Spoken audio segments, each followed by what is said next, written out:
భగవాన్ ఇక్కడ ఏం చెప్తున్నారంటే, ఏంటి అహంకారం ఎందుకు పనికిరాదు, అహంభావన ఎందుకు పనికిరాని దాన్ని వదులుకో, ఆత్మ వైభవం సంపాదించడానికి, ఆత్మస్థితి పొందడానికి ఎందుకు పనికిరాని దాన్ని వదులుకో. నువ్వు పనికొచ్చే వస్తువుని పట్టుకోవడానికి పనికిరాని వదులుకో. ఎందుకు పనికిరాదు? ఎందుకంటే పెంట మెరుగు అది వైభవం అంతా అక్కడ ఉందవయ్యా.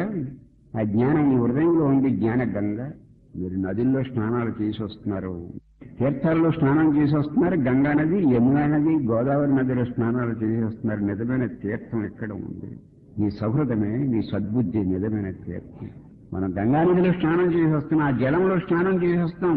నీ సద్బుద్ధి నిజమైన జలం, నీ సౌహృదమే నిజమైన జలం. అందులో స్నానం చేయి. నిజమైన తీర్థం నీ హృదయంలోనే ఉంది. ఈ తీర్థం తర్వాత ఆ తీర్థం.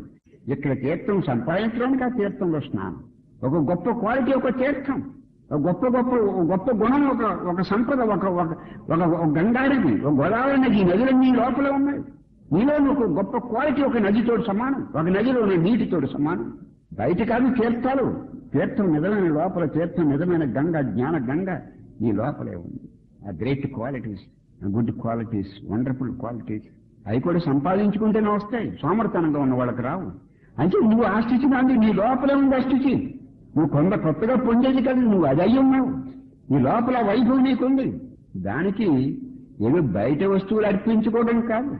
నేను దేహాన్ని అనే కర్తృత్వం అనే తలంపును దానం చేయటం నిజమైన దానం. నువ్వు ఈశ్వరుడికి ఈ దానం చేయవయ్యా. దేహము నేననే తలంపుని దానం చెయ్యి. దేహము నేననే కర్తృత్వాన్ని దానం చెయ్యి. కర్తృత్వ దానమే నిజమైన దానం. దీన్ని త్యాగం చేయగలిగితే, దేహాభిమానాన్ని, దేహబుద్ధిని కనుక నువ్వు త్యాగం చేయగలిగితే, అంటే వ్యక్తిభావం నువ్వు త్యాగం చేయగలిగితే, నీకు హృదయంలో ఉన్న వైభవం నీకు తెలుస్తుంది. హృదయ స్థితిని పొందుతావు. ఆయనకి అర్పించుకో. నువ్వు ఏది ఈ వ్యక్తిభావాన్ని స్వామికి అర్పించుకో. అది ఆయనకి శరణాగతి చేస్తేనే దానికి అర్పించగలవు. నువ్వు ఈ వ్యక్తిభావం నీకు ఎలా పోతుందంటే, నీ లోపల ఉన్న అంతర్యానికి, ఈశ్వరుడికి, ఆ ప్రభువుకి, యజమానికి, నీ భర్తకి, లోపల ఉన్నటువంటి యజమానికి, నీ హృదయంలో ఉన్నటువంటి యజమానికి నువ్వు శరణాగతి చేస్తేనే వ్యక్తిభావంలోంచి విడుదల పొందగలవు, రిలీజ్ అవ్వగలవు. నువ్వు ప్రయత్నం ప్రారంభించావనుకో, ఊగిసలాట ప్రారంభించావనుకో, ఆ వ్యక్తి భావనలోంచి, దేహాభిమానంలోంచి, శవబుద్ధిలోంచి, దేహబుద్ధిలోంచి విడుదల పొందటానికి భక్తి మార్గం ద్వారానో, ధ్యాన మార్గం ద్వారానో, జ్ఞాన మార్గం ద్వారానో విడుదల పొందటానికి తపన ప్రారంభమైందనుకో, సాధన ప్రారంభమైందనుకో, ఆ శవబుద్ధిలోంచి బయటకు వచ్చి శవబుద్ధిని పొందటానికి ఊగిసలాట ప్రారంభమైందనుకో, స్ట్రగుల్, ఆ పోరాటం ప్రారంభమైందనుకో, ఈశ్వరుడు తన సహాయ సహకారములను పంపించటం ప్రారంభిస్తాడు.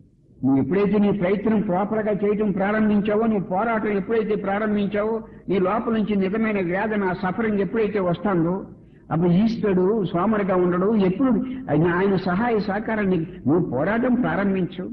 అర్జున, వీళ్ళందరినీ నువ్వు చంపుతావా? చేతులు ఆడించు. పని నేను చేస్తానో, గౌరవం నీది. పని నాది, గౌరవం నీది అర్జున అన్నాడు. ఇప్పుడు మనం ఎలా ఉన్నామంటే, ఎవరిలో పని చేస్తే ఆ గౌరవం మనం సంపాదించాలి.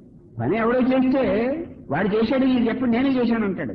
ఇక్కడ భగవంతుడు ఏమంటున్నాడు? పని నేను చేస్తాను, గౌరవం నీకు ఇస్తానంటున్నాడు.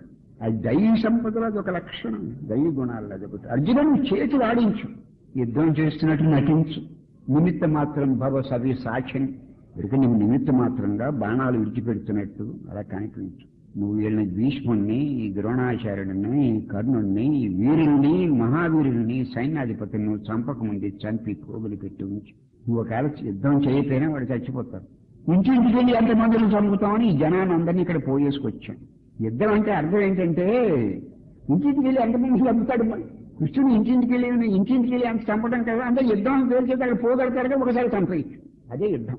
ఇక్కడ చెప్పేది ఏంటంటే, కృష్ణుడు నిమిత్త మాత్రంగా యుద్ధం చేసిన పని చేసింది ఎలాగైతే కృష్ణుడో భగవంతుడో, అలాగే నువ్వు సాధన నిమిత్త మాత్రంగా ముక్కులో గాలి చూసుకుంటావో, లేదా పక్కన దగ్గర పుష్పాలు పెడతావో, లేదా కంచెపు అరగంట సేపు ధ్యానం చేస్తావో, లేకపోతే గంట సేపు వివేకం, ఇది సత్యము, ఇది అసత్యము, ఇది నిత్యము, ఇది అనిత్యము, ఇది శాశ్వతము, ఇది అశాశ్వతము, ఇది జ్ఞాన మార్గంలో విచక్షణ దేనికని విభజన చేసుకుంటావో, లేకపోతే గదిలో కూర్చొని ధ్యానం చేసుకుంటావు. నీ చెప్పడే నువ్వు పడు. అసలు పోనీ సాధన చేయకపోయినా చేస్తున్నట్టు నటించు.